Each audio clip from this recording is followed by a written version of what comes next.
Nation. The hobby is the people. Weekly news and interviews. It's your number one source. Sports Card Nation. The hobby is the people. Sports Card Nation. Welcome to another jam-packed episode of the Sports Card Nation podcast, the show that brings you all the important news from the sports card hobby. We'll have some debates, opinions, new release schedules, and info. Plus, we'll also discuss the sports that so directly affect the hobby we all love. We'll mix in an occasional gambling tip or two, throw in some life stuff, and bring you great guest interviews from the hobby and sports dignitaries. And if you're good listeners, we may even give away a few things now and then.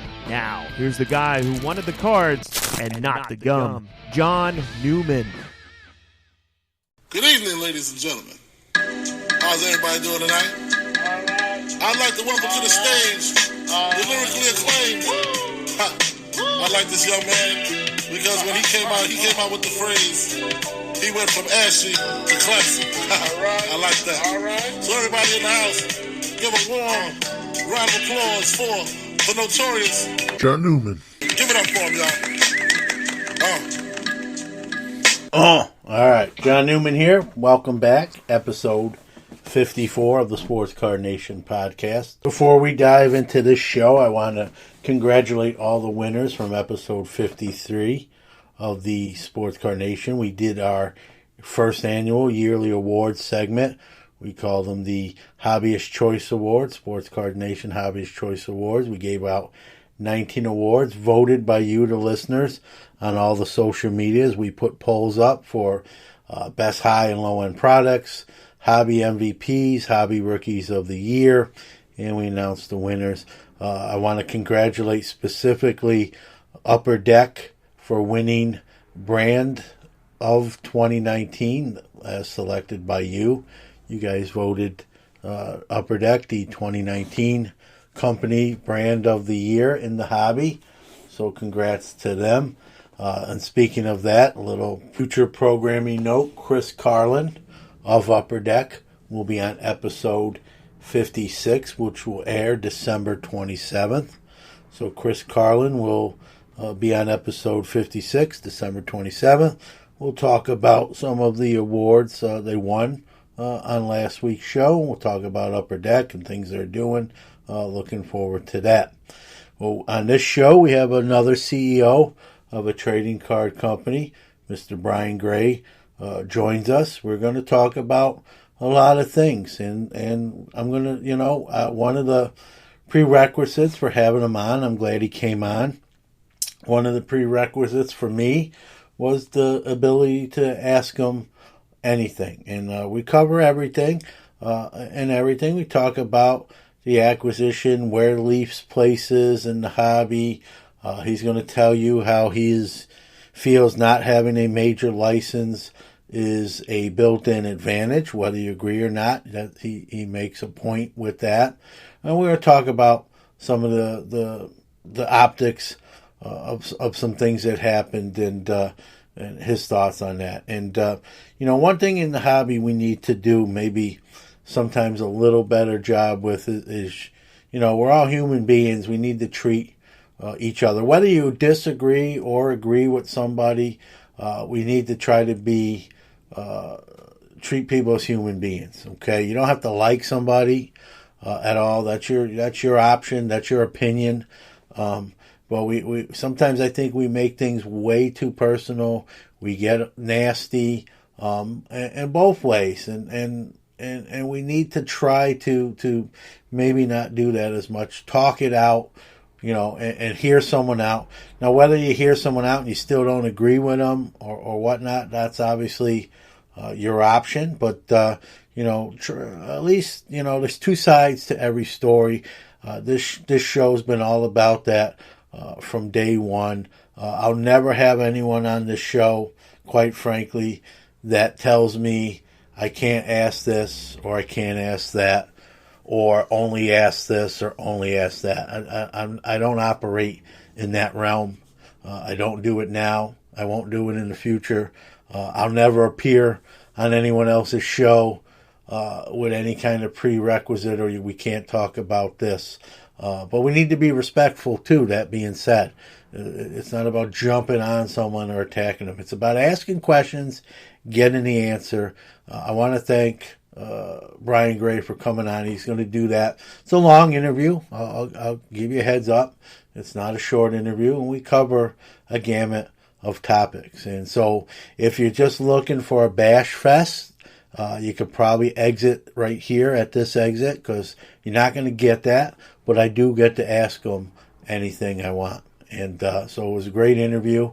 I love to have him on again, and hopefully he comes on again too. And all I ask anyone, and not just in this matter, but in any of them, give people a chance to explain things, their side of the story. You might be surprised, especially when you hear the verbal side of things, how things may not be always appear what they seem. But that's your opinion. You're entitled to it. And, I'm glad Brian made some time for us on the program. And hopefully it's not a one-time only deal. Also on this episode, we are going to give away 5 45-day turnaround PSA grading submissions, absolutely free, courtesy of Iron Sports Cards and their PSA submission part of their business. Rob is great, nice enough to do that, not only this week, but on next week's episode as well. So we're giving away 5 PSA grading 45-day turnaround, courtesy of Iron Sports this week, and also 5 more on episode 55. To win it, you can go on our social media on Twitter. We posted a post. We'll probably post an additional one. Retweet the post. Follow ourselves, the show, and follow Iron Sports Cards. I'll have that link and him tagged to follow him. And retweet that post, and there's one entry. You want to get a second entry for twice as much chances to win that 5-card submission. I'm going to give a contest word sometime during this podcast later on. If you hear that podcast word and you direct message us or private message us that word, you will get entered that way. So there's 2 ways to get an entry. Retweet our social media Twitter post pertaining to the contest, or message us that contest word you're going to hear later on the show. We'll take all the entries. You can have those 2 or 1. We'll take all the entries, put them on a list, randomize that list, and whoever's at the top of the list is going to get free 5 45-day turnaround submissions. 5 cards they can submit to Iron Sports PSA for the 45-day turnaround, absolutely free of charge. So good luck to everyone listening. Good luck to everyone entering. And so without further ado,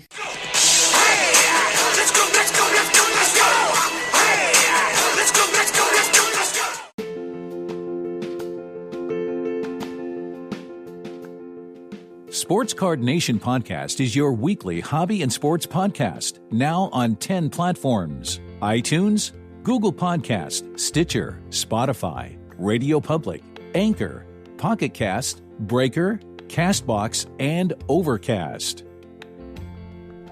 Listen to in over 26 countries globally, Sports Card Nation Podcast is one of the most interactive podcasts around, providing great content, giveaways, and some of the hobby's best interview guests without time constraints. Thousands can't be wrong.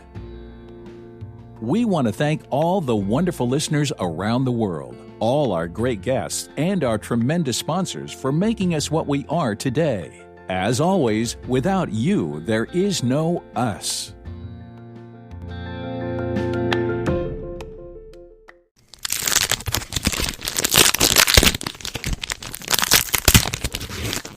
it's time for What's Cracking.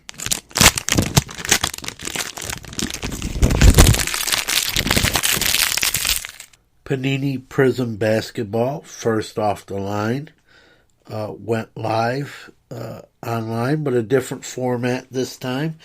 Panini went with the modified Dutch auction, starting at $1,000 and then going down. Buyers could buy in at any point, but when the 7,000 boxes were sold at a price, they were gone. And the price ranged from $900 a box to $290 a box. And so you had to pay whatever you jumped in at. So there's some people that paid $900 and some people who waited, took a chance of not getting it, but did get it at the $290 level. I didn't participate in this, full disclosure, but man, you probably would rather be one of those 290 people than at 900. There's 10 cards a box, so if you're one of those people who paid $900, you're already in at $90 a card before you even know what you're pulling out of there. So that's a good chunk of change. Again, 10 cards per box. Guaranteed 3 shimmer autos, 3 shimmer prisms, and 4 silver prisms. That makes up the 10 cards. So, pretty expensive product, especially if you're closer to that $900 level. There were 7,000 boxes sold, and all boxes were gone just shortly under the 5-hour mark. So a little different than the previous incarnations of the first off the line, where they had server issues and that sort of thing, and had a set price. This was price. I think they took a little bit of the page out of the IPO of Bowman Chrome X and with Topps and StockX, but prices range anywhere from $900 to $290. ComC auctions are now live, and these are different. You know, a lot of people are saying, well, didn't ComC do eBay stuff before? They did, but it was more of a buy it now, set price type of product or offering. Now these are actual auctions. So details on the ComC site there. Speaking of auctions, some cards through the recent heritage auctions have brought some serious dough. We're going to cover those. A 1952 Topps Mano BGS 8.5 went for $765,000. A lot of money, but it's a less than the last two cards of the same criteria went for. The last two 52 Manos at that grade went for $810,000 and $1.3 million. So the 765 K of this one actually is lowering the trend. So the card has come down in price as comparative to the last two sales. A Derek Jeter SP rookie, PSA 10. Can't think there are a lot of those around. Maybe just the one. And that brought $138K. And if you've heard me on this show before, you know, one of the questions I sometimes get is someone will ask me my biggest hobby regret. I have more than one, probably, honestly, but the one I remember is when I had my store back in the day, during the 93, 94 years here in the New York area. Derek Jeter, obviously, SP rookies were fairly popular. Obviously, they weren't worth then what they are now, but I was selling them for $20, $30, and I wasn't a big Jeter guy. I thought he was overrated, and so I was cashing out on him early to all the Yankee fans who were eating them all up, and I thought I was doing well with what I was getting for them, and I believe I probably sold between 100 to 150 of those in probably a year or two span, just buying them and reselling them and flipping them. And I thought I was doing great. And I'd love to have all those back now and just wonder how many of those might have had a shot at a PSA 10 or even a PSA 9. But so, yeah, I sold Jeters before they were worth what they are now. A PSA 10 one just brought $138,000. 2003-04 Upper Deck limited logos, LeBron James, graded a BGS 9, brought $84K, $84,000. There were a lot of other cards in those auctions, but those are some of the key ones of note. Rei Hachimura has signed an exclusive autograph and autographed memorabilia deal with Panini. So you only be getting Hachimura autos from Panini packs or on Panini's site as far as the memorabilia goes. That's an exclusive deal. Speaking of online exclusives, Topps has released Bowman Heritage, an online-only wax product.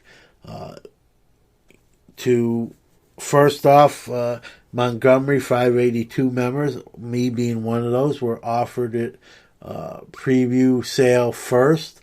I got one email that went to my spam folder, so I missed it. They sent a follow-up one saying they were extending the sale window, and that went to my spam folder as well.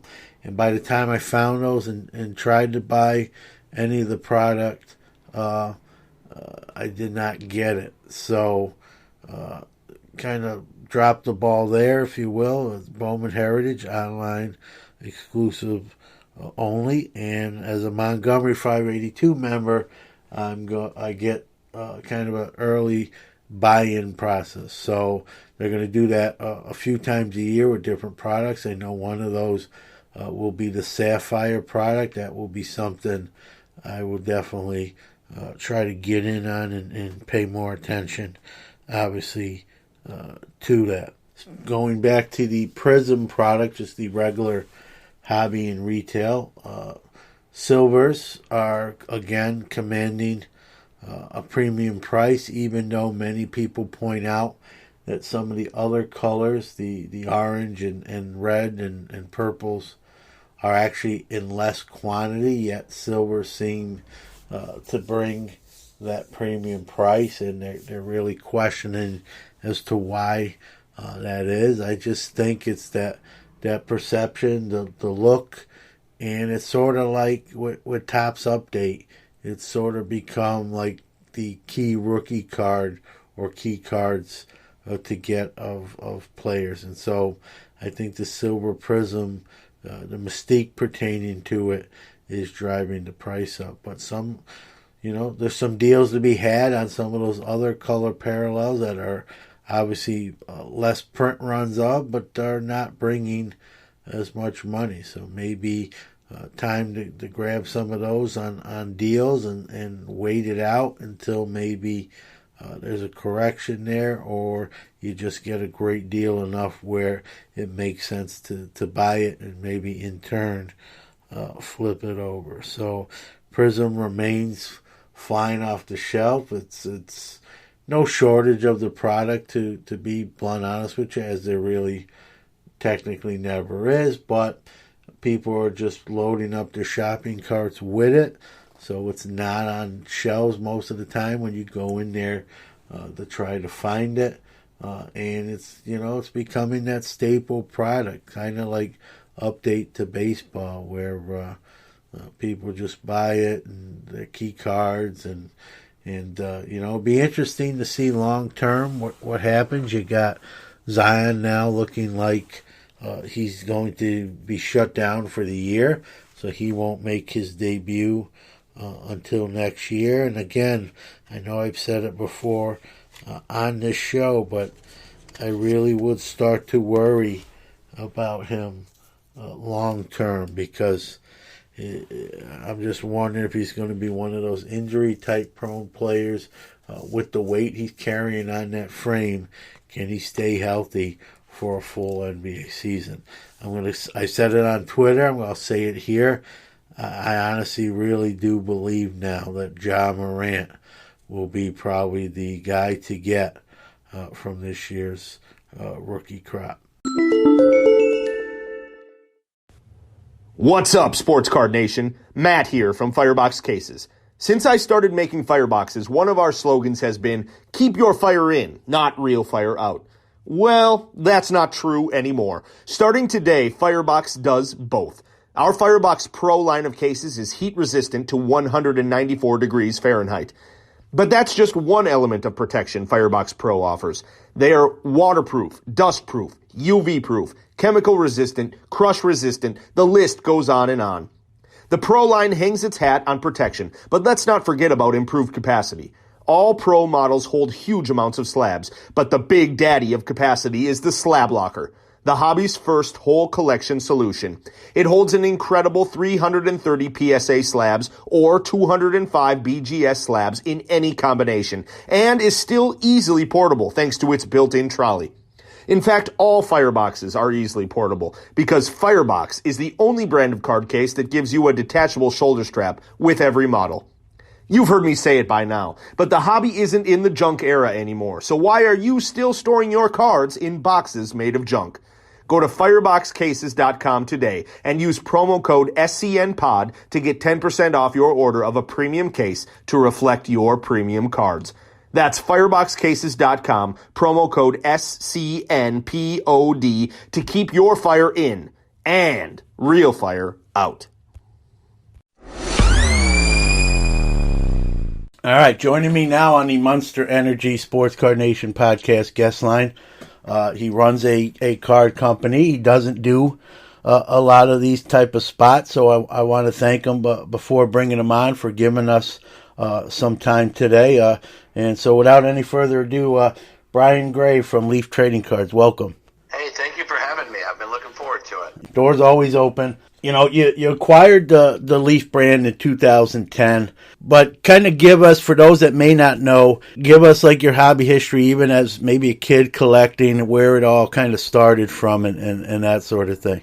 Sure, I appreciate it. Yeah, I bought my first packs of cards in 1983. Just a kid who liked cards, like playing games with cards, whatever I did when I was 11 years old. I can't even remember exactly what it was that made me love them initially. Mm-hmm. But I really did think cards were cool. They were cheap. I mean, you could buy packs for 25 cents or whatever it was. It was very inexpensive. And, you know, like every other kid, I had ball players I looked up to and wanted to emulate growing up because I did play baseball growing up. And, you know, so I thought it was a great start. I did cards for a few years as a collector.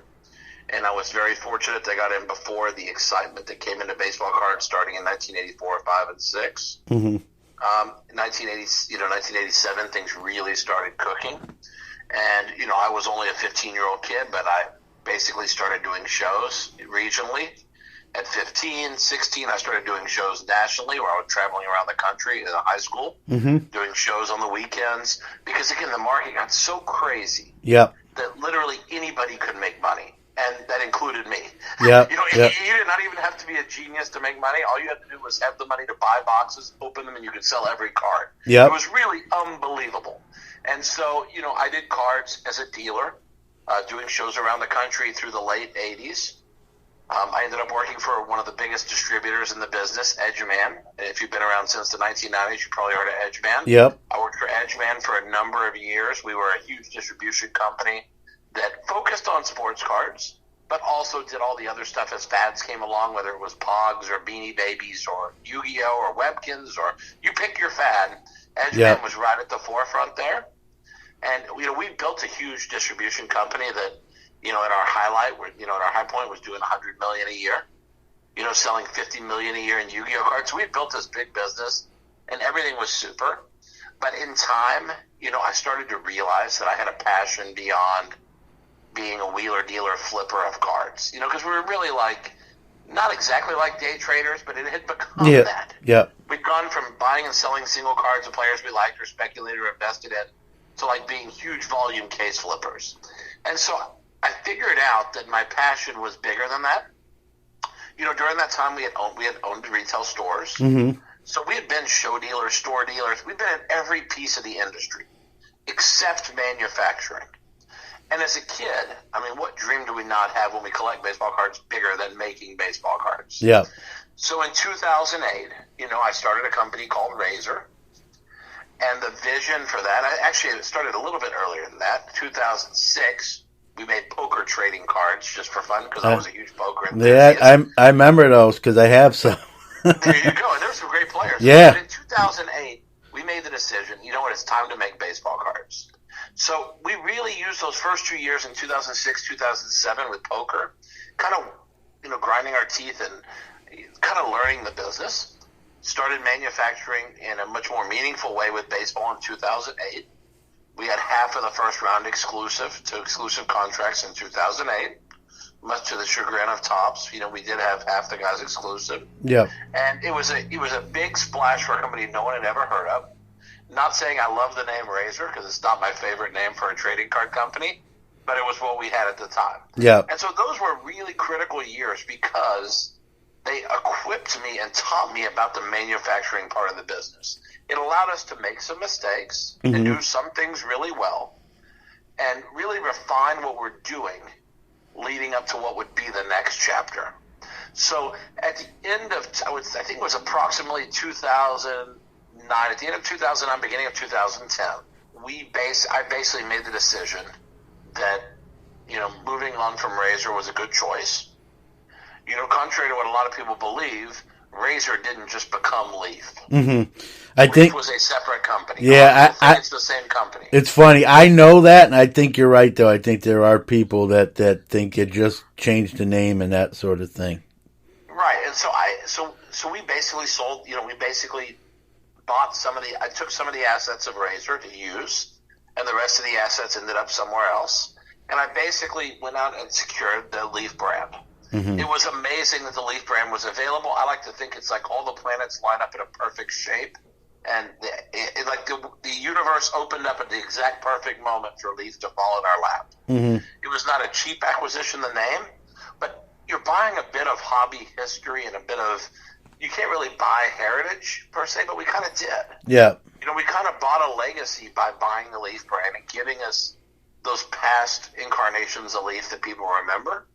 And it allowed us to really springboard and take that next step in manufacturing. So in 2010, we made that acquisition, and honestly, we haven't looked back. It's been phenomenal. Again, it's so funny when you're in a business like this, you build from the beginning, being a little snot-nosed kid doing trading card shows and not having a clue what you're doing, to building this big distribution company, to manufacturing, and now we're getting our teeth wet there, and our teeth, are getting our whistle wet there, trying to figure out what we're doing, and then we take the next big step. So it's kind of great watching the progression and how all those things you do equip you for almost like the big show. The vice president of our company is Scott Jordan, and he played Major League Baseball for the Indians for a year. Yep. But it's great because he talks about all those years of baseball, and he made it up to the majors for like 7 or 9 games, and that's it. Yeah. But he was like, it was so worth it to spend 5 or 10 years grinding and building and growing to be in the spotlight for that little short period of time. So when I look at that, and then I look at where we're at now with having Leaf going on its 10th year now under our tutelage, 10 years in next summer, that's pretty huge. Yeah. That we've been able to build all these things for this time in the spotlight, and we've really grown a nice little company that way. So my history pretty much is I'm the only CEO of a card company, owner of a card company, because I own Leaf. I'm the only owner of a card company that actually collects cards. Ironically, no other owner of a card company actually collects trading cards. I wouldn't have guessed. I didn't know that, and I wouldn't have guessed that. They don't collect cards. They've never done shows. They've never been dealers. They've never been distributors. So I have a unique perspective, I think, having been in all those positions on the way to where we are now. And so the good thing about it is that I place a very high value on customers, because most of my life I've been the customer. I've been the guy who buys the boxes of cards and, either has a great experience or a terrible experience. Yeah. And so I think that's uniquely equipped us for where we are now. And so I would say our history is still evolving. Yeah. The steps we're making now, we're learning things and we're refining things. We make some great decisions and some not great decisions.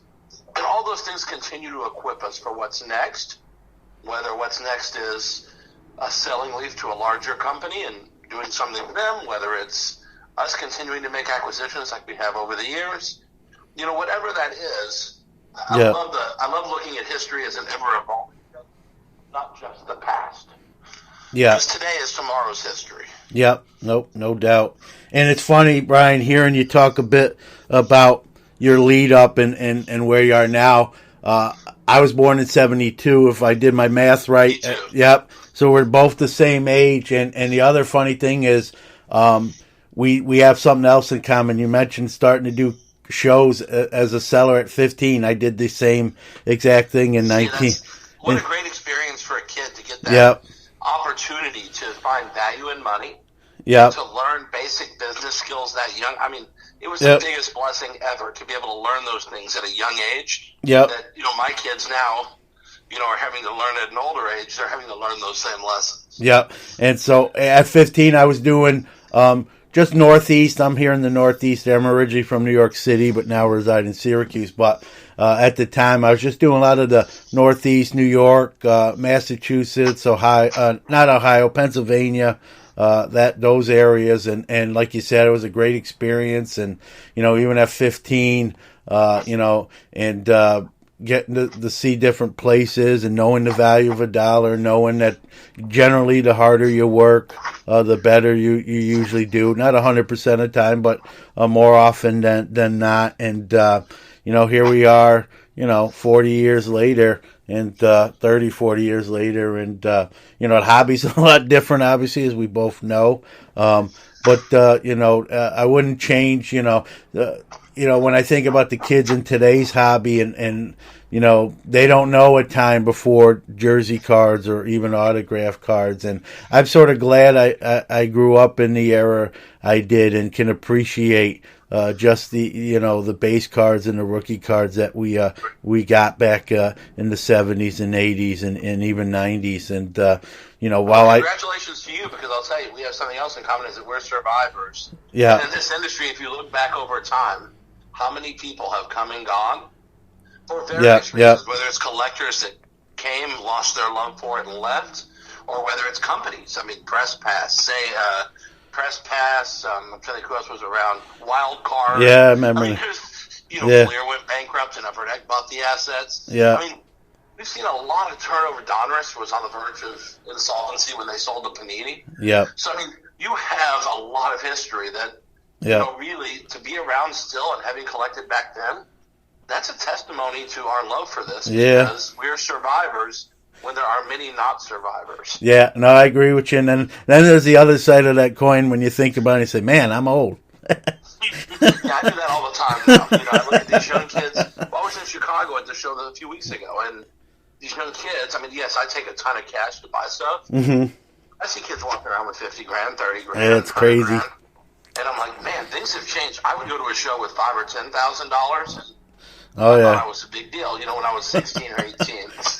Today, if you don't have 50 grand, you're not a big deal walking around the show. Yep. And so it's just so funny to see the evolution. But again, it's I've learned a lot of my best lessons in life in the card business. So yep. I have to. I couldn't be more thankful for it, and I think you'd probably agree. Yeah, no, I've learned a lot in this business. Yeah, I wouldn't change it. Social media is huge now, and what we do with the show even. But growing up without it too, I'm glad I did. I think I appreciate social media more, not having it my whole entire life, than someone who maybe that's all they've known and that sort of thing. But art shows and things like that more important. Yeah. Because they became social gatherings. Yeah. They became like events of specialness. Where like today, if you have some stuff to sell, you can just put it on eBay. You don't have to socialize or be face to face with anyone. You go on a Facebook group. Yeah. Times have changed. Back then, we had a level of community Yeah. that was really unparalleled in our industry, no doubt. Yeah, and there's still card shows, but I will say this: there is a lot less than there used to be. I remember as a younger collector / dealer, if you will. I mean, we had them every weekend, Thursday, even mall shows, Thursday, Friday, Saturday, Sunday at different malls. It was kind of like a mall tour, and they don't, those days are, those shows, a lot of those are gone. I mean, there are still shows, thankfully, but just not as many as there used to be. And like you said, Brian, there's something about the shows, dealing with someone in person, face to face, having that card in hand, transaction in hand. You buy something online, you're hoping it arrives in the condition or in general that you expect it to be, and it's a lot of crossing your fingers. Where an in-person transaction, you see the card, it's in your hand, and it's instant gratification. And no doubt, it's a lost art a little bit how we used to do it, but that's everything in life. And again, like I said before, we take what we learned from before, we evolved to where we're at now. Yep. And I think, I look at some things differently because of that. And I think you're able to exist in a world where people don't interact face to face as much. But what we've done is we've made sure that our customers know, for example, that you can reach out to me anytime. And again, I may be the only CEO owner that collects. I'm also the only one that will take a call from a consumer. Mm-hmm. And again, I just learned because I've always dealt with people face to face, and it's never been, this corporate shield. It was never like that when we were younger, and so I really haven't used that now. Yeah, you're kind of a product of your environment, as they say. That's it. Yeah. So going back to Leaf, Brian, I have to ask you, you're doing very well. Like you said, you're approaching 10 years. But speak of some of the difficulties, of operating a card company without a major license. How do you overcome that, and how do you maintain success? Well, I gotta tell you, it's so funny. This is one of my favorites because everybody looks at our lack of a license. Yep. And my major license, baseball, football, basketball, hockey, and they see that as a negative. And I like it because it really kicks competitors out of my way. What they don't realize is I'm in the best position I could ever hope to be in. Mm-hmm. I am much better off not having a license than having a license. Because, yes, we have to pay players for their rights and the right for them to be on the cards and for their autographs and all these things. But what people don't realize is when you have a major license, your guarantee is staggering, which forces you to produce product at a level that may not be again, I'm very big on the boutique-y, ultra-limited kind of print runs. That's not possible when you have a major license. You've got to print tons of stuff because you've got to pay tons of licensing. Yeah. But essentially, it allows me to control better the value that we return to our consumers. Because when you have a major license, your royalty may be over 20% of what you're selling. Yeah. So when you sell a box to a dealer for $100, the first $20 has evaporated. Yeah. Before you even think about making a profit or what content you're going to put into the product, it's a challenging thing. Those logos come at a very, very high price. Mm-hmm. Oh, yeah. And so from my position, what it's allowed me to do is in football, I'm the number 2 company. In hockey, I'm the number 2 company. Now, if licenses were passed out like candy like the old days, I would not be number 2 of anything. Mm-hmm. But it's allowed me to take that leadership type role right behind Panini in football and Upper Deck in hockey. It's allowed me to take those positions because no one else wants or has really tried to aggressively go the route we're going. Mm-hmm. So it really has been a competitive advantage to some extent when we don't have a major license. Because again, that 20% that might go to someone for the logos, I now get to put that into content. Yep. More autographs, real game use. These things that really make our products unique and interesting, we're able to provide way more value. Like you open a case of our baseball product, let's say Adley Rutschman, who's the number 1 pick or whatever, mm-hmm. you may have to open 5 or 10 cases of Bowman draft to get it autographed. You're going to get almost 1 in every case of Leaf. Mm-hmm. So again, these are just where we're able to put more money into the content because we're not paying those licensing dollars. But that's one place where people have for years said, oh my golly, unlicensed, phooey. Yeah. I don't like unlicensed, But what they don't realize is, if you go look at 1981 Joe Montana or 1976 Walter Payton, where are the logos? Yeah. No one ever asked this question. You know why there's no logos? Because they didn't have the rights to the logos. Yeah. But those cards are perfectly fine. Yeah. They're 2 of the most iconic cards in the history of football cards. Yeah, no doubt. Yep. So the problem is we look at things with these short-term blinders on. And I'm trying to be someone who looks 30 years, as someone who's been around for 30 years, at how differently we looked at things 30 years ago. I still believe 30 years from now we're going to look back on this era And I don't think we're going to be so quick to dismiss Panini baseball cards because they don't have logos, or Leaf football cards because they don't have logos, or Leaf hockey cards. Mm-hmm. I think we're going to look back and say, wow, the production of these items was so limited compared to the licensee. There is some hidden value here. And I believe I believe time will shine favorably on this issue. The bigger issues really are, it's hard for a collector like me. It's hard to finance companies that are growing and doing these things. These are not easy things to do because we've grown into a pretty big company. Mm-hmm. And growing up, my family had nothing. Yeah. So it's not like I'm coming from a family who had money, silver spoon me to the top. I've had to work every step of the way to be able to make it to the next step. Mm-hmm. And I have a great appreciation for what we do. So that's really the biggest challenges we have sometimes. Our growth rate is hard to keep pace with. Because, again, in 2010, I believe we did 3 million in sales, 2 million in sales. Yeah. And in 2020, we're going to do 20 million in sales. Yeah. So that's a big growth rate for 10 years. Yeah. I'm not saying we're going to be 140 million in 2030, but that's a very substantial growth rate for this 10 years. So that's been our biggest challenge, if you really ask the truth, is keeping up with the growth rate that we've had has not been easy, while at the same time trying to make collectibles instead of just consumables. We try not to look at our boxes of cards as consumables that people open and they're spent. Yeah. We try to think of them as like value and commodities and boutique collectibles. So I find that as the biggest challenge. But if you ask anyone outside of my organization, the biggest challenge Leaf has, they will tell you, they don't have a major license. Mm-hmm. And you know what? I love it that way. Let them keep thinking that, because honestly, that's one of our biggest strengths. Yeah. Is that we don't have the huge financial burden, nor those leagues also are very involved with your content. Yeah. And LaMelo Ball, who's going to be the number one pick in the basketball draft next year. We made cards of him as a 14 or 15-year-old. Yeah.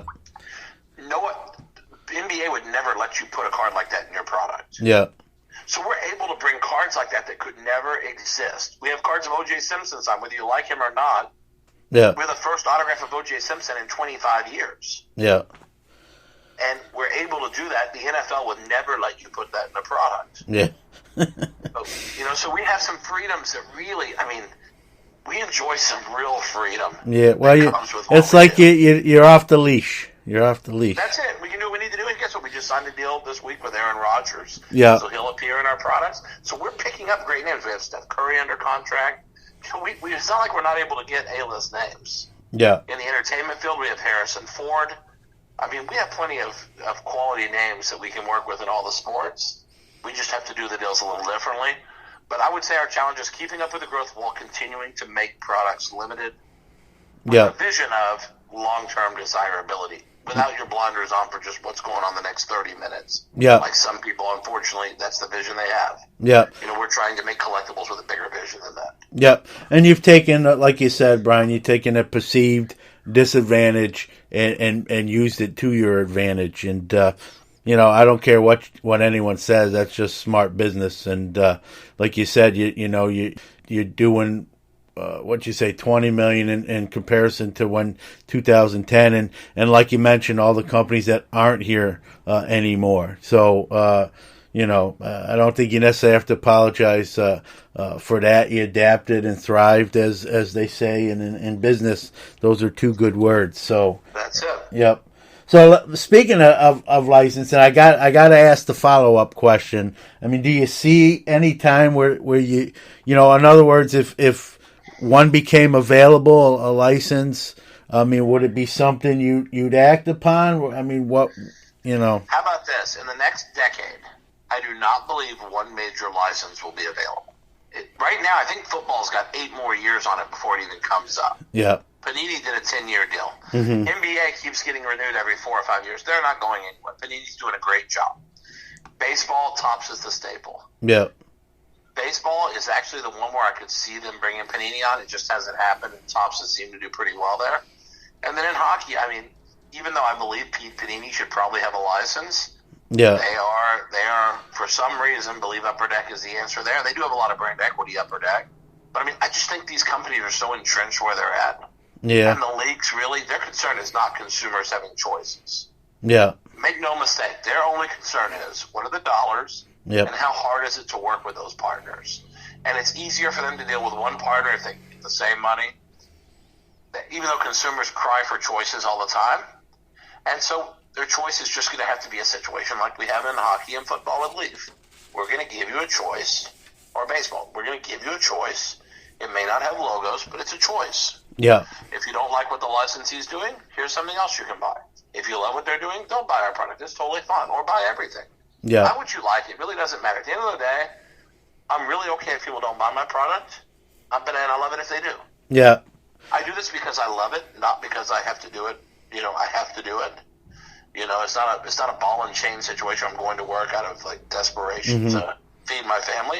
I do it because I love it. Yeah. And when people buy our product, it's a vote of confidence in our effort and our hard work and what we produce, and that means a lot to me. And when they don't buy it, I have to respect that as, hey, that's a consumer choice.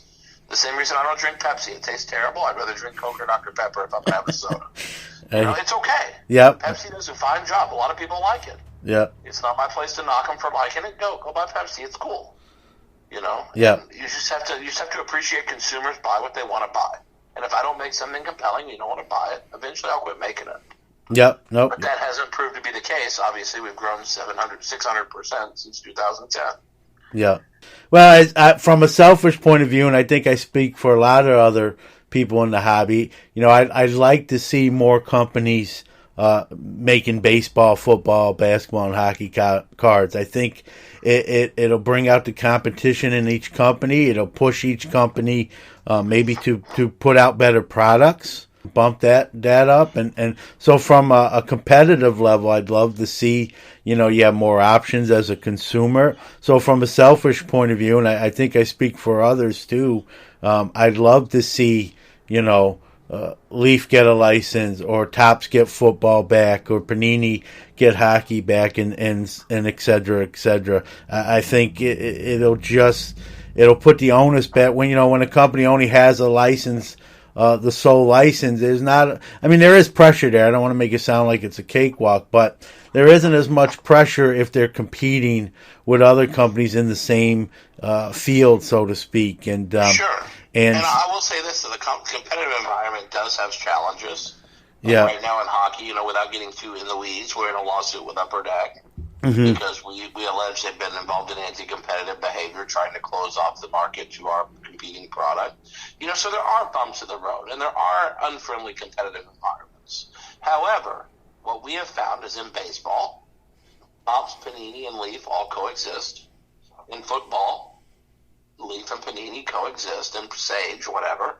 It's hockey. We don't really coexist. There's a dispute currently, but for the most part, the competitive atmosphere.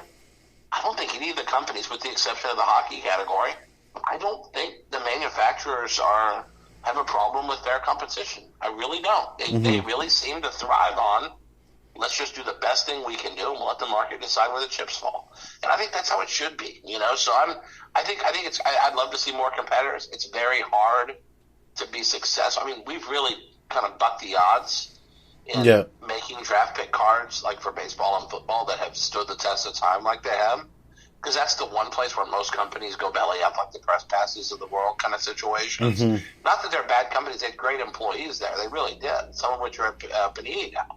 But, it's just a situation where for draft, it is very hard to take draft to the next level. And we're just excited we've been able to do that and be really competitive without that license. Yeah. It means the world that we've been able to accomplish that so far. Yeah, I agree. From a collector's point of view, I guess I'm looking, I'd love to see it. You have more choices, and again, I think, I'm sure they're trying to put out the best products. I'm not saying they're resting on their laurels, but it'd be nice to see with someone in the other lane racing against them, let's say. It does happen, though. I think Panini has, because there's competition in football, I think they've done a great job. I think they've really done a good job of bringing their football products to a very high level. Yeah. I think in baseball, having us and Panini there, it helps keep Topps accountable. So I think we have that accountability in most sports. I think we have that accountability. And so I think your desire is my desire too. Collectors of choice, and let them vote with their wallet. Yeah. And it may not be a vote for me. That's okay. Yeah. It really is okay. I mean, every election in the United States, 45% of the people vote against the guy that wins. Yeah. So we're founded in an environment of we don't have to have universal, everyone picks the same thing. It's okay. Yeah. Yep. No, you're right. You're right okay. there. And so I think it's a healthy environment. We just can't get caught up in the weeds of if someone doesn't like my product, it's okay. Yeah. If someone loves my product, let's don't criticize them. It's okay. Yeah. Well, I got to ask you, we mentioned some of these other companies, Topps, Panini, Upper Deck. I know the lawsuit going on with them. I got to ask you, from a personal standpoint, is there any kind of communication between you and those companies, or is it kind of you're just doing your thing? Do you have any kind of open dialogue or?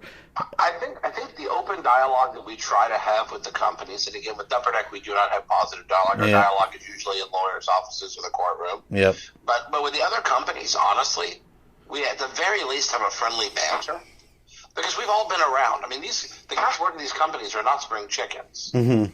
Most of the people leading these companies have been around for 20 years Yep. in some capacity, even if it's all corporate. We've all been around. And so we have a mutual respect for the fact that we all are in this business. We're all in it. Even though we met up at the same company, we're still in it together. Yeah. But I think we've grown like in the beginning, we used to have skirmishes with Panini all the time. Yeah. But what we figured out is it doesn't benefit either of us to fight over everything. Yeah. It's best for us to focus on what we do well and just do it. We don't have to take, and again, I'll take some blame for that because early on in making it in for our company, we did it at the expense of other people by saying, well, look at all the redemptions they have. We only have 2. They have 50. Yeah. So we didn't really play as nice back then, but now we realize, listen, we don't even care what they do. We just want them to do good by consumers the same way we are because the industry. But we're not going to get, and honestly, once we stay in our lane and focus on what we're doing well, those relationships improve dramatically. Mm-hmm. Because those companies respect the fact, and I've had people at both companies come up to me and say, Brian, I got to be honest. I can't believe that you've been able to make Leaf the kind of company that it is without a license. Because everyone who's ever tried it has failed. And they're like, dude, I'm really impressed. You actually pulled something off there. Your draft cards are the best looking draft cards ever. Because we make draft cards that look like professional cards, the high level quality. Yeah. Something with metal and.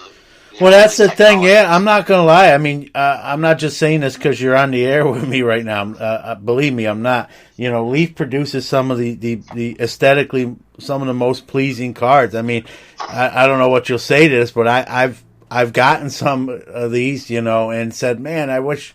It's a great looking card, and I like it just the same. But man, if they could get a license and just even do more of this stuff. I know you've already spoke. I know you spoke to the advantage. The good thing for you, though, I'll tell you the good thing for you though is long term. Yeah. My bet, if you had to bet what it's going to look like 10 years from now, I believe Leaf will be owned by another company. Yeah.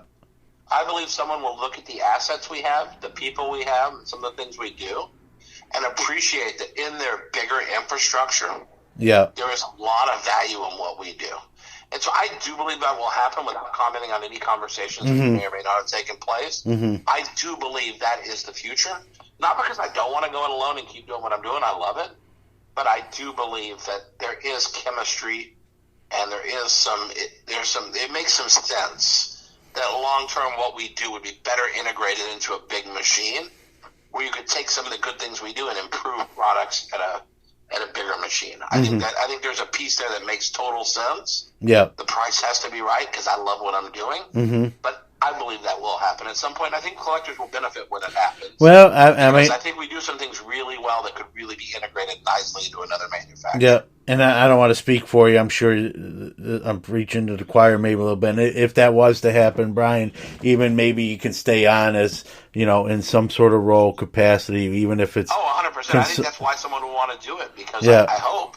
Maybe they don't like me and they want me gone. But I like to think that even if I have to lock myself in a closet and just be a mad scientist, I like to think that some of the ideas and things we've come up with would play well other places. Yeah. And that our creative, again, we have a very small company, so our 15 to 20 people could really make a very profound impact somewhere else, just with a fresh set of eyes and a fresh attitude, I think. But we're not worried about that. We're focusing, again, on what we do, whatever the future brings, it brings. And, we'll never do a deal that sacrifices what we think is best for the hobby and best for us and best for our employees and best for collectors. And so we'll focus on that later. Right now we got to focus on just making great stuff, and keeping, again, making boutique limited products that 30 years from now people will look at in a different light than they may or may not today.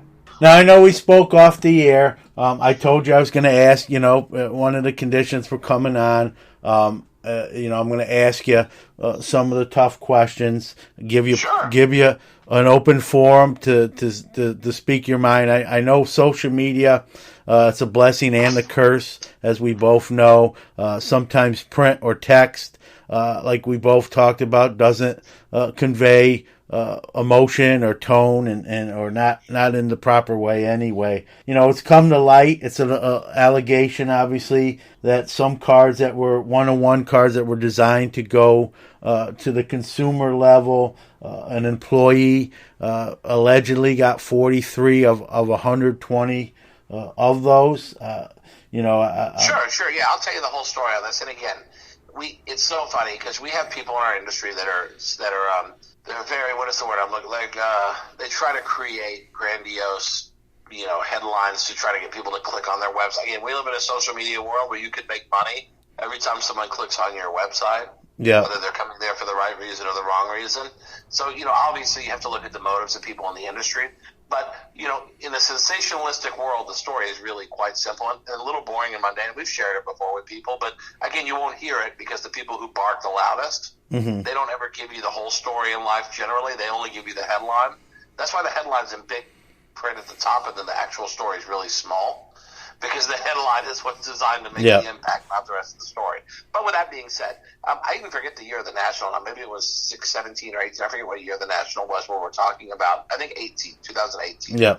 So anyway, we're at the National. We make promo sets where, like, if you buy a box of Leaf, you get like a 2 or 3 card pack for opening a box of Leaf. Mm-hmm. So we did overproduce the cards that year. We made way more than we thought we needed. And honestly, it was a production error. We still had plenty of boxes open at the booth. We had the same kind of numbers we always had, which was very positive. But we did overproduce it substantially due to it was basically paired up on a printing job with something else. Kind of complicated how we got the numbering. But basically, we made way more than we needed. Mm-hmm. So we give out all the cards. They're handled behind the counter by another employee, not the one alleged to have got this incredible favoritism. But they're behind the counter, and every time someone buys a box, they get a 3-card pack, whatever. So at the end of the show, we look, and we have over half the packs left. So I went to a number of well-known dealers, including Blowout, who bought some of the packs from me. We sold the extra packs we had. We're not going to just destroy them. So we did sell the extra packs, and so we sold Blowout packs. There's a guy, Eric, who's more of a hustler type. He bought some packs. Steel City, I think, bought some packs. So we sold to a number of dealers at the show. Mm-hmm. And so after we sold all of them, I said, you can buy as many as you want. Here's the price. And it was a fair price. I don't even know what it was. We weren't getting rich. It was honestly just to recoup our production cost. Mm-hmm. I think the price we sold them for was about what it cost us to print them. So for us, we were just recouping some of the production costs because it was metal and it wasn't cheap to print. So we sell them all they want. After they take all they want, about 30 or 40% of the packs are still there. So we still did not sell them out. Mm-hmm. So we did allow an employee to buy the rest of the packs. The employee didn't get to go look through them first to see what cards were left. Yeah. The employee got whatever was left in the box at the same price that Blowout and other people paid. Now, with that being said, if you open 35% of or 40% of the packs, you should get 35 to 40% of the number to 25.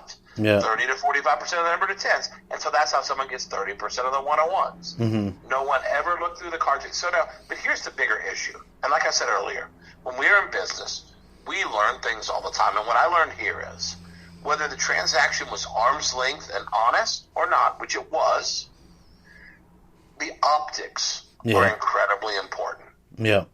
And so for me, what I took away from that, once people made an issue about it, I looked at it as an objective person, not as, I didn't let ego or anything else get in the way. I said, you know what? While nothing was done wrong here, I can absolutely see why a collector might be concerned. Mm-hmm. Or in this case, sensationalistic journalist type, if you call them that type people. But generally, I can see why someone might have a concern or a question. Yeah.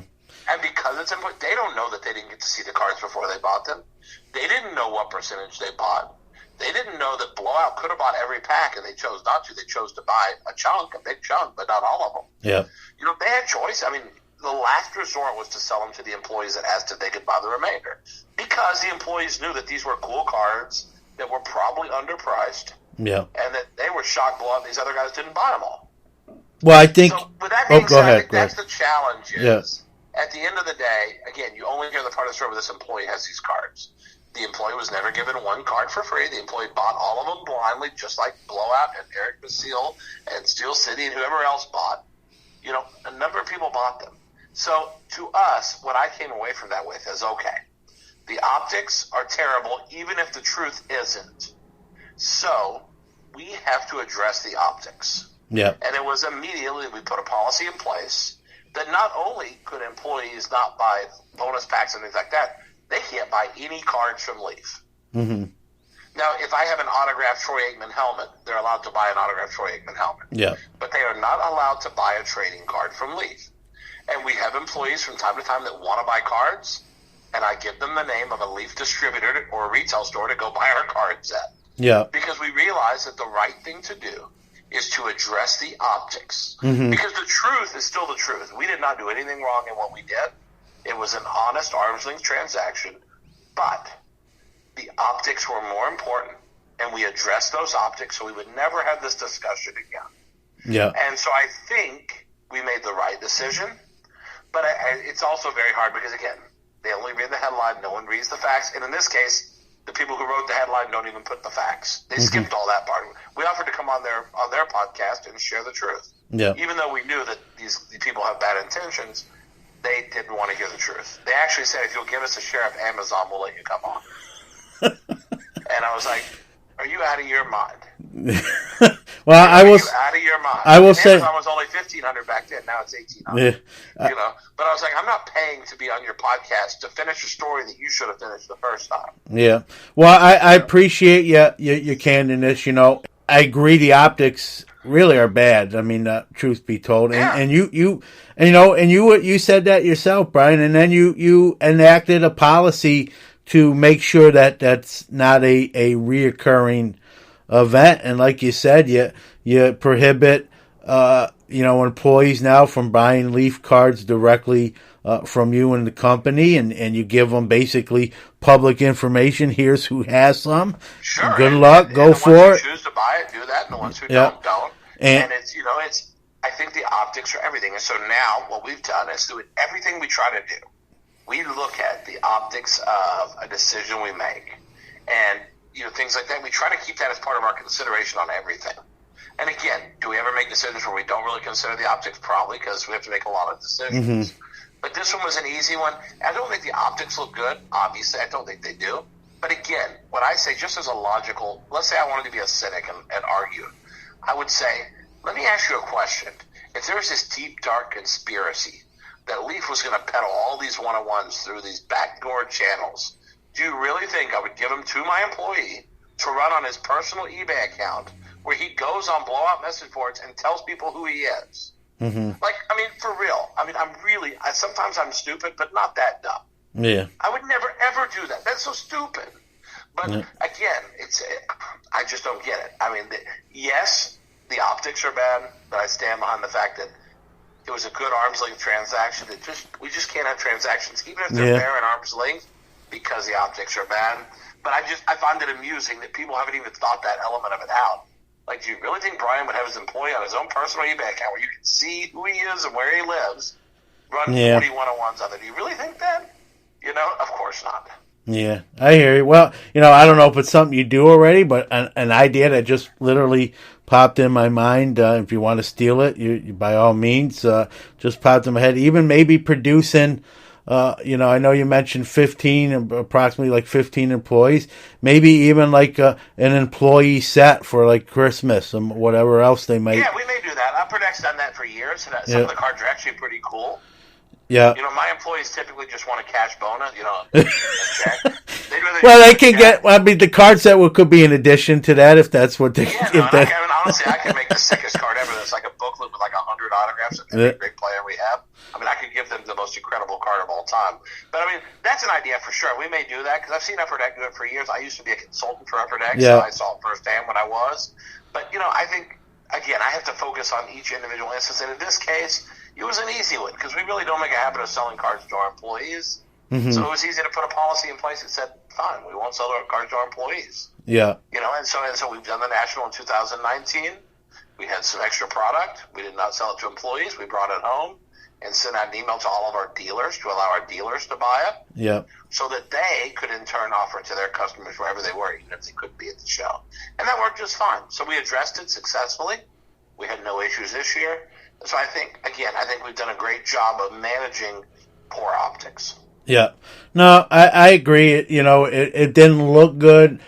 Your explanation makes sense. I mean, I think you've put stuff in place to ensure that maybe that's just a one-time event that doesn't occur again. It's unfortunate because it's going to be brought up by certain individuals on a basis, you know what I mean? Probably a year from now it'll come up again, and that's 10 years from now it will. Yeah. Those people, you have to remember, those people are not our customers.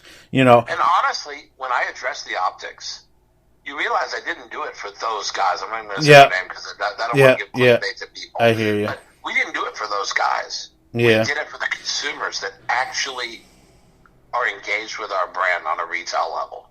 Yeah. Or on a wholesale level. That was who we did it for, because we wanted them to have the correct optics and not see something in a way that was basically an untruthful look at the truth. We want to just make it clean and easy and very transparent. We did it for the customers, though, not for those guys. Yeah. And so I think that makes it a lot easier. Yes, 10 years they'll be saying it, but guess what? People still make comments about Monica Lewinsky and Bill Clinton. Yeah. And that's a different level, obviously. But, I mean, people still talk bad about something, Well, listen. Pick your spot. People still talk trash about anyone the one time that they think they have a good point to poke at them. They still do. Yeah. I mean, yeah, and truth be told, I don't care who you are, Mother Teresa or Gandhi. Someone has something negative to say. That'll never really go away. The other thing you've been criticized for, I'm gonna be honest with you. I understand why you do it. Believe me, I do. Is sometimes you get on social media, in defense of your company, and you have that passion. I probably feel the same way if I was in your shoes. You respond and people are saying, well, that's not very becoming of a CEO or a head of a company to behave as such. I understand why you do it, because you're upset, you're passionate, you feel like there's a lot of untruths to it, and I'm sure there is. I want to give you a chance to kind of, comment on that and especially voice-wise and that sort of thing. Sure. I would say first thing is, and I do not hope in any way to be like this guy, but you have to remember the president of our country uses Twitter as a platform to aggressively address things he disagrees with, whether he's right or wrong or whoever. Our president uses that platform. So to say it's unbecoming of a CEO, I find it laughable, because the CEO of the free world uses that platform in that manner. Now, I think you can absolutely go too far, like that individual. I believe he does. I think you can go too far, no doubt about it. And I think the problem is we live in a world where guys hide behind keyboards with fake names or untouchable legally, where you can't do anything with them because they'll cleverly wordsmith to try to avoid lawsuits. Whatever it is, we live in a world where people can criticize blindly, attack ruthlessly, and if you defend yourself, you really can't defend yourself in an effective way that is not seen as being unbecoming of a whatever, whether it's a president or a CEO or a company representative or a social media expert, whoever you are. You really are expected to just suck it, basically. And I hate to use that word, but you're expected just to take it. And I'll be honest with you. If you're like the typical CEO in the card business, you don't care you don't engage with a customer in any way, shape, or form. So if that's what people want, is a CEO that will not engage with people in any capacity, then I can be like the typical CEO. However, we've grown a company from $3 million to $20 million because we engage with a consumer. We are the most approachable company. If we had done something wrong in terms of your redemption or your card is not in the right condition or whatever it is, we step up and take the blame and handle it. We do a lot of things that are not the typical manufacturer. We had one recently. A.J. Brown didn't return his cards autographed. So we replaced them with Dwayne Haskins. Man, not now, bad. Just to show you what a big beating that was to leave. A.J. Brown cost us $10 an autograph, and Haskins cost us $50. Yep. So every redemption, we threw away $40 a piece because we were pissed that the customer had to wait so long and that AJ would not return the stupid cards. And so we were like, you know what? We're going to over-deliver for these guys to show them that we appreciate their patience and we're sorry we can't fill them. But again, that's not what the typical CEO decision is. The typical CEO decision is what other companies may choose to do, which is send you an Andre Dawson card for your AJ Brown and tell you that's a fair trade, goodbye. Yeah. And maybe it is a fair trade. I don't know. But I'm just saying they make a decision what they think a fair trade is that's not overwhelmingly in the consumer's favor. So we can be typical CEOs, but being a typical CEO, we're not a typical company. Yeah. We're trying to be out of the box in every way, shape, and form. So with that being said, I don't want to this cookie cutter that someone who runs a company has to act a certain way. However, I think engaging social media terrorists, which honestly, about half the times, if I get upset with someone and actually engage in a disagreement in social media, I would say it almost always goes back to a social media terrorist. Yeah. Two in particular. And so from our perspective, we can just block the guys and move on. Yeah, I was going to say, though, part of me really wants to have an intelligent conversation. Yeah. And I realize now it's not possible, but I really try, and it's a mistake. You know how it is. It's like sometimes you want something to work out so badly, you keep going back to the well, even though you know the result's already going to be what it is. Yeah. And I think some of these social media terrorists will say, hey, you know what? Let's have an adult conversation. That's probably not possible. And so, like, even today, I just was like, you know what? I'm done. I'm just done. Someone's going to stand up, because these same people go around telling collectors on internet, on Twitter, that they're scrubs, that they're poor jokes while they're rich or whatever they are, and that they are pathetic because they collect cardboard of men. Yeah. Almost insinuating something that's homophobic, like your sexuality should be questioned if you collect cards of men. And so, I went off on these guys today because I got to be honest. Well, I'm not defending. They're not going to call me a scrub. Yeah. They're not going to tell me I'm a broke fool who's looking for, who's so desperate I have to go grind away on the work side, which is nothing wrong with working hard. I love that. But they're not going to talk to me like they talk to some of those people. And so I said enough. I just want to stand up to these guys. Someone eventually has to say, hey, you're pathetic. Yeah. Well, that's really where my head was today. I was just like, you know what? I'm going to stand up for all those people you've called a scrub. Screw you. For real. Don't make fun of collectors for collecting baseball cards just because it's not your cup of tea. There's no reason for you to insult baseball card collectors in that same thing. So I kind of took a position of, hey, that's not cool. Yeah, well, here's my take on it. I hear what you're saying.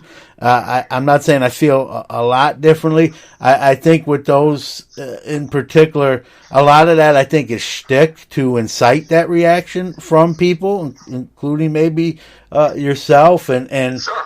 I think to me it's almost like they sort of win when you do that, because that's what they're trying to poke. You're poking the bear to get the bear to react. You're bringing people to our website, Yeah. So we're just done with that. We're not going to address those idiots, and I hate to call them that, but they are. We're just not going to address that anymore. We're going to focus on what we're doing, the same way we do in making cards. If collectors want to engage with us, we love that. If they don't want to engage, that's fine too. I got other work to do. But we're not going to focus on people who don't have any skin in the game. Yeah, and they don't even collect cards, don't even have interest in cards. They make fun of people who collect cards. Why would I want to talk to them? Yeah, well, that's my thing. I think it's some shtick there. I think they're trying to incite a reaction, and when you give it to them, I think you feed right into the machine, and that's what they kind of want. I think maybe your best bet, not that you need advice necessarily from me, but you'll get it for free anyway. But I think maybe the best bet is you explained I asked you the question, you answered it. You told about you spoke of the new policy to ensure that's to be a one-time event, and I think those people are always going to say whatever they're going to say. I think sometimes when we react to it or respond to it, we sort of give them indirectly sort of some sort of credence or credit or and No, I think that's solid. That's solid, constructive advice. and listen, on the same hand, Brian, I understand why you're upset. You're being accused. You want to defend yourself, and there's two sides to every story. That's why I asked you to come on this program and do it in a more tactful sort of way. No doubt. And credit to you. I told you I would ask you the questions. I wasn't going to surprise you, but I also didn't want it to be where I couldn't ask the question either. That doesn't do anyone any good. And so I think this is, not to pat ourselves on the back. To me, this forum kind of makes better sense.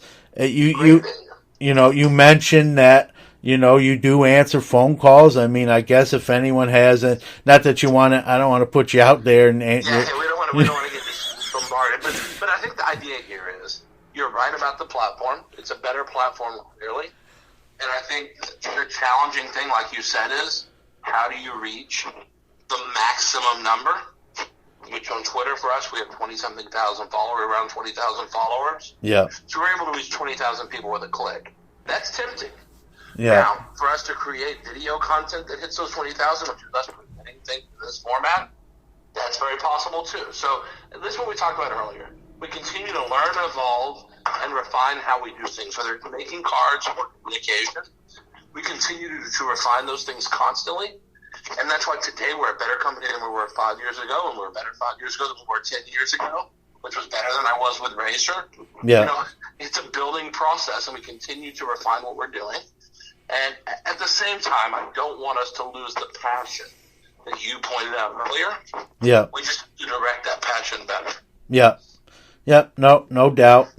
And again, I want to thank you for giving us some time and coming on. Anytime. You guys can always reach out to us. And again, all we ask for is a fair platform. Yeah. Questions are fair. Yeah. We've never, ever shied away from a question about our products or our people or any of that stuff. The problem is, as a former debater, it's very hard to listen to a one-sided presentation and not feel the bias. So we always like an unbiased presentation of facts, and you figure out from there where you stand. And that's kind of how I've taught my kids. We used to go to dinner and play the debate game. Yeah. Where I made them debate topics because I found great value in them seeing both sides of every argument. Yeah. And so I think it's the same thing here. I just much prefer a two-sided conversation that has its, presents everything and let the facts fall where they may. Yeah, no doubt. The truth is the truth. It doesn't change. Based on how you present it, it really is what it is. Well, again, I want to thank you for giving the show some time. I want to close on obviously a positive note. I'm going to give you here the final word to give out any talk about what's coming down the line for Leaf that you can share. Your Twitter handles where people can check out Leaf and all that jazz. For sure. I mean, I'll tell you, we have products coming out the wazooie. I mean, I'll be honest, this year we're going to have over 40 releases, which is, I think that's about as many as Upper Deck makes now, which is pretty crazy. Yeah. So we're going to have about 40 releases this year. The upcoming things, baseball draft products start coming out soon with all the hot rookies. And then football next year is humongous. That starts coming out in March. And so, these are the big, epic, things that happen for us because our football draft product has become a huge thing. Yeah. And next year's football crop is phenomenal. So, obviously, we have lots of good products coming. The best place to keep up with those is on LeafTradingCards.com. You'll see all the upcoming stuff, all the stuff that's come out recently. And we have a new store there where there's actually a few exclusive items you can buy there that are not available through other channels. And so I think that's a great place to go. The other thing is, if someone ever has questions, they can always reach out to me directly at brian@LeafTradingCards.com. It's very simple. And I do answer emails as long as they're respectful. Yep. And do not, if they're disrespectful, they probably will get the delete button. Yeah. But if they're respectful, I always take the time to answer. And I learned that from Mark Cuban because Yeah. I've emailed Mark Cuban on a number of occasions, and he answers me. Yeah. And my philosophy is if Mark Cuban, who's a billionaire, can take the time to answer my emails, Yeah. I can take the time to answer my customers' emails. Yep. And that's pretty powerful, and I think that's had a big impact on me. So that's a great way to keep in touch with me and share thoughts or suggestions or Yep. questions. We're very much on the interaction forefront. We really want to interact with consumers. Yeah, no doubt. And like you said, Thanks for having us. I appreciate a nice conversation. Again, hopefully we can do it again soon. And yeah, no. not be strangers and have it be a once a year thing, but a much more frequent thing. Yeah, I'm in. So again, Brian, If you have any time, and again for your listeners, thanks a lot for letting us have a nice platform to chit chat. We look forward to talking again soon. all right, thanks for coming on. You got it. Thank you so much. You're welcome. Let me tell you about Iron Sports Cards and Collectibles. They're your number one source for all your PSA grading submission needs. They're constantly submitting, so they are always at the ready when you're ready. They offer various turnaround levels at the lowest prices around. Cards are insured to and from PSA at no additional cost to you. And they even provide the card savers your precious cards need to be put in before being sent to PSA. They take care of that for you. And because of their elite status at PSA, they have some of the best turnaround times around. They even have group chats for each submission, so you know exactly where your status is on your cards. They have open dialogue and open communication. What are you waiting for? Contact Rob on Facebook on Iron Sports Card Group. That's Iron Sports Card Group on Facebook. Or get a hold of Rob on Twitter at Iron Sports Cards. All one word, at Iron Sports Cards. They'll take care of you.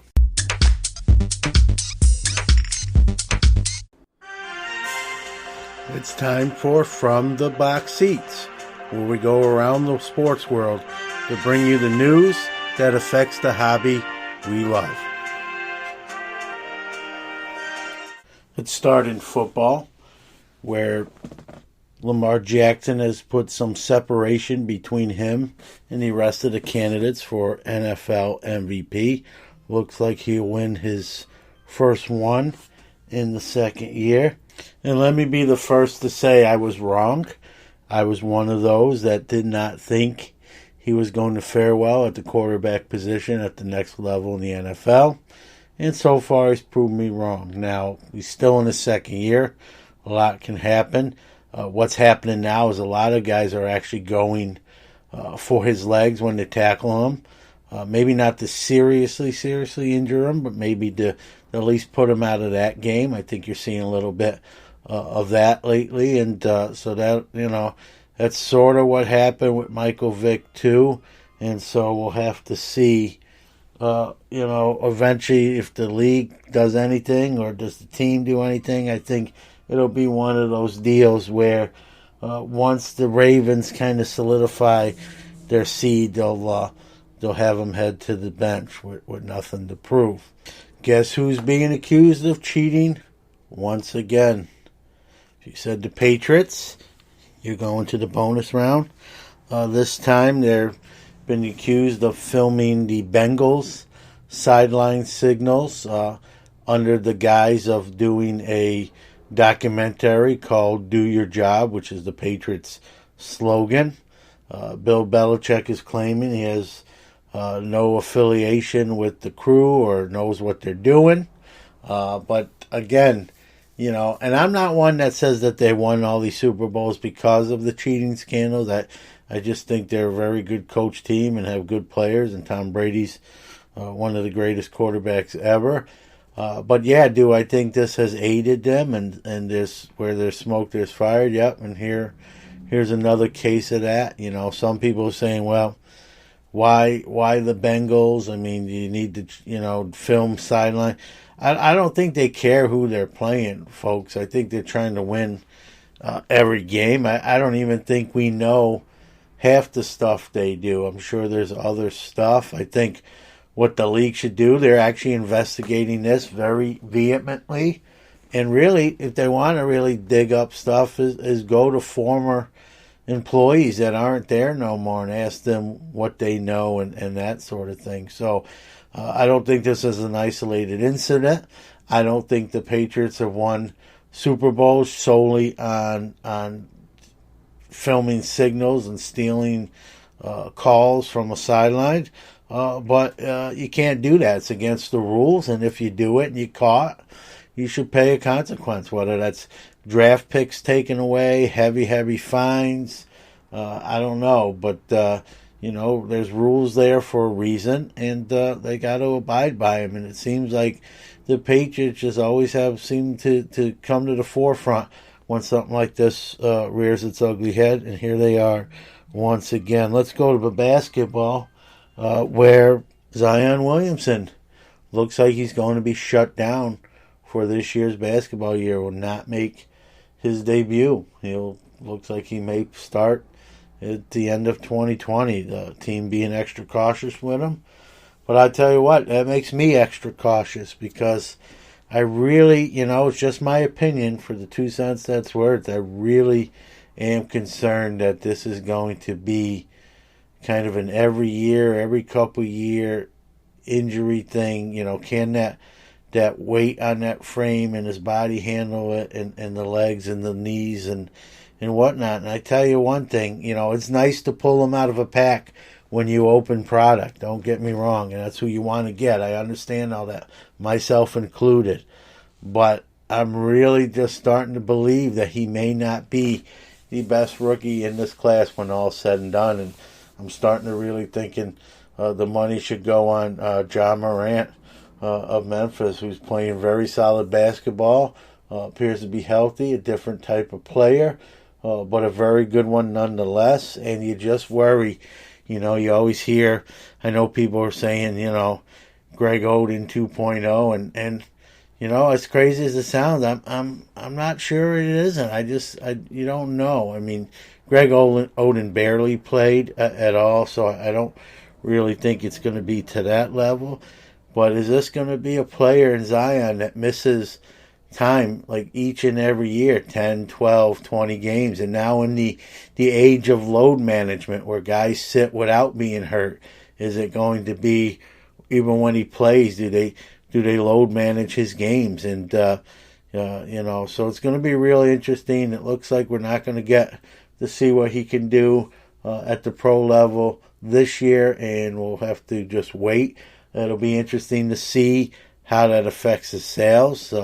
So far, not maybe a little bit, but still selling very well. Obviously, still the card that everyone wants to get. And it's funny, lately when I've opened some of the current year basketball, I'm a little more pumped when I pull a Ja than maybe a Zion now, and that just leads me to believe that internally I just think he's probably going to be the best long-term player when all is said and done. But time will obviously tell. Tons of baseball news with the winter meetings going on now. Some trade rumors, some big signings. Let's start with some of the bigger news. Garrett Cole spurns the Angels and Dodgers and signs with the Yankees, the evil empire, as some like to say. Makes them a legitimate contender again. They already were, but the big question even last year was, do they have enough pitching? Now they add another one to the arsenal. Disappointing a few other teams there. The Angels, without getting Cole, turned their attention to Anthony Rendon and got him to sign a 7-year, $245 million deal. And they're trying to be in win-now mode with signing Mike Trout to that long-term contract. They're trying to put the pieces together. That way maybe Mike Trout can see a postseason before his career is over. And in a way, it's sad when you think of a player of that caliber that really doesn't get to play in the postseason because of the team he's on. So they've made a commitment to reload and rebuild that team around him and others, and they started. That first domino fell with the Anthony Rendon signing. It'll be interesting to see. They didn't get the starting pitcher they wanted, and Garrett Cole. It'll be interesting to see what they do there. They definitely need pitching, obviously, still, as most teams truthfully do. And how does Shohei Ohtani figure in, being now that he's 100% healthy? Are they going to use him both ways as a pitcher and a hitter? Is he just going to be a pitcher? Is he going to be 80-20? What's the plan for Shohei?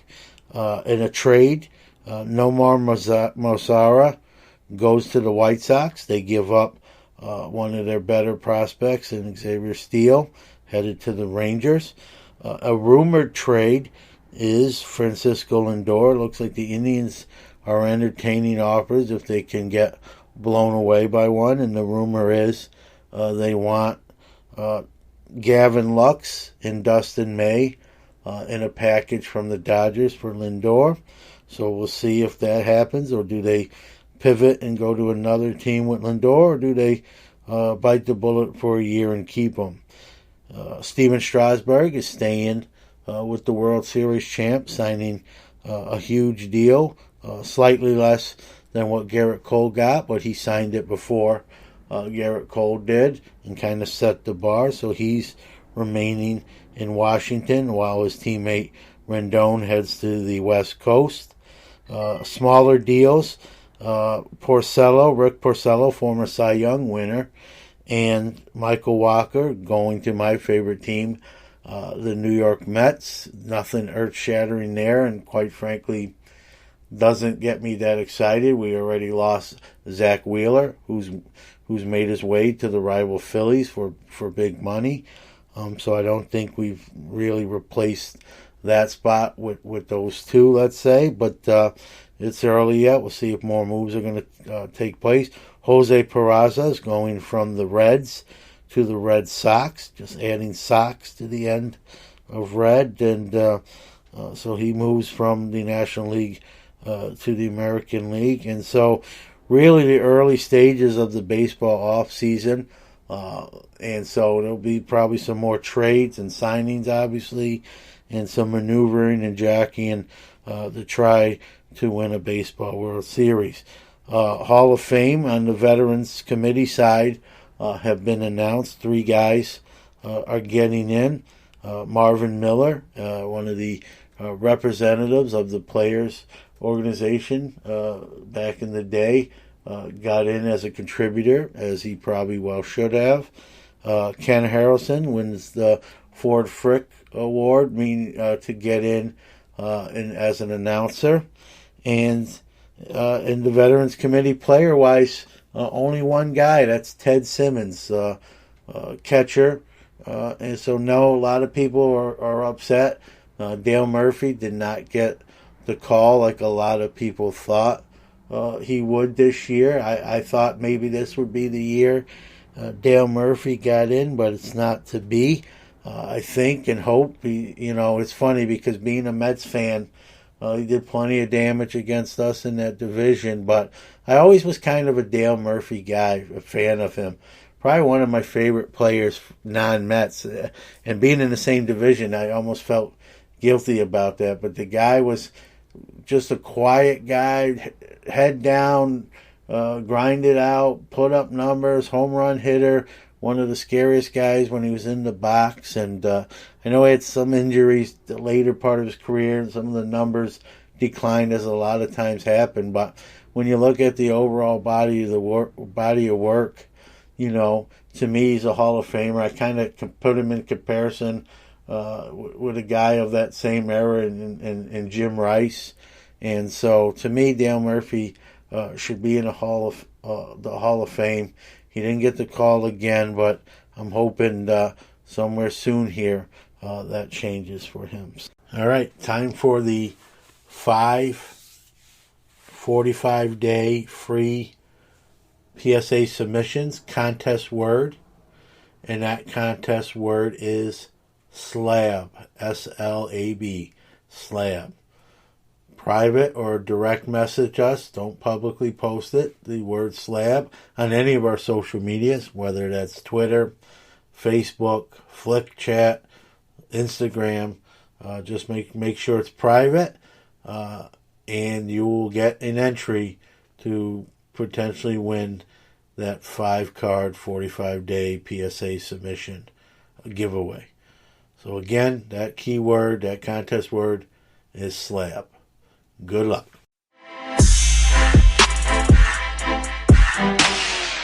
Tired of that standard annoying team bag? You know the ones I'm talking about. That get wrinkly, baggy, scratched up, and cloudy where you barely can see your prize cards anymore? I was too, until I found the answer. And that answer was crystal clear. That answer, Superior Fit Sleeves. These sleeves are crystal clear, smooth as silk, and have been what collectors have been longing for all this time. The solution comes in all sizes, from thick magnetics, top loader size, graded cards, and many, many more.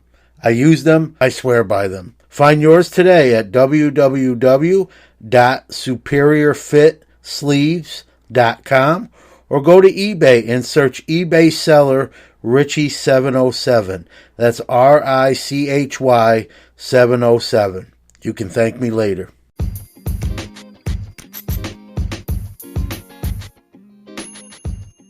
We love our listeners. Without you, there is no us. We care about your opinions and feedback and invite you to reach out to us on any of our social media accounts. On Instagram at Sports Card Nation Podcast, Twitter at SportsCardNati1, or email the show at sportscardnationpc@gmail.com. We don't ask for much, but if you really like the show, give us a shout out.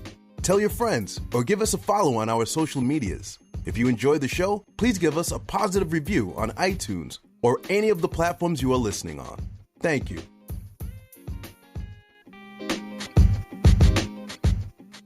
That's a wrap for episode 54. We hope you enjoyed the show. Definitely full of content. Make your own judgments and decisions. But again, I just want to reiterate, treat people like human beings. Your opinion is obviously your own.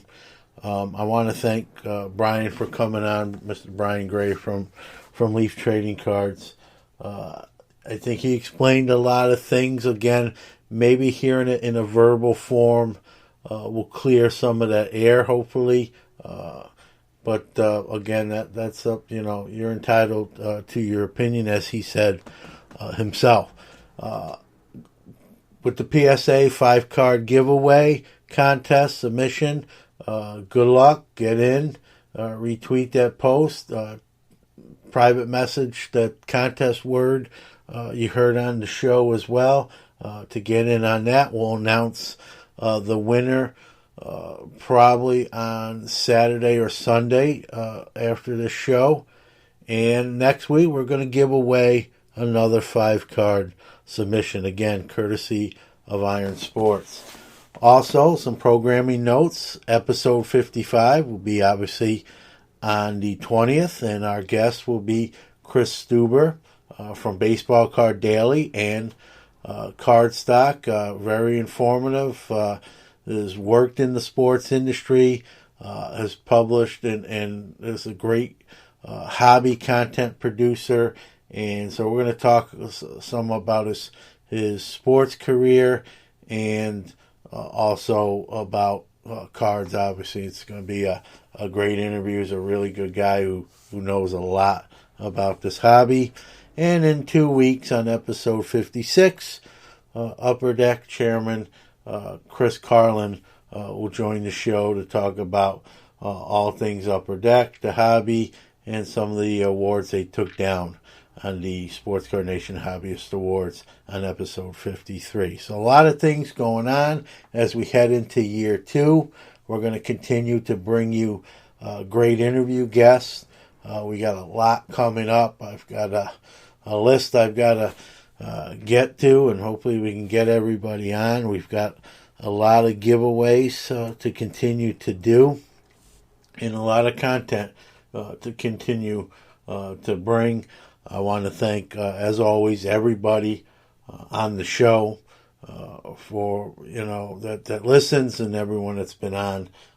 Again, thank you for making year 1 an immensely successful one at that. And in year 2, we're just going to keep plugging away.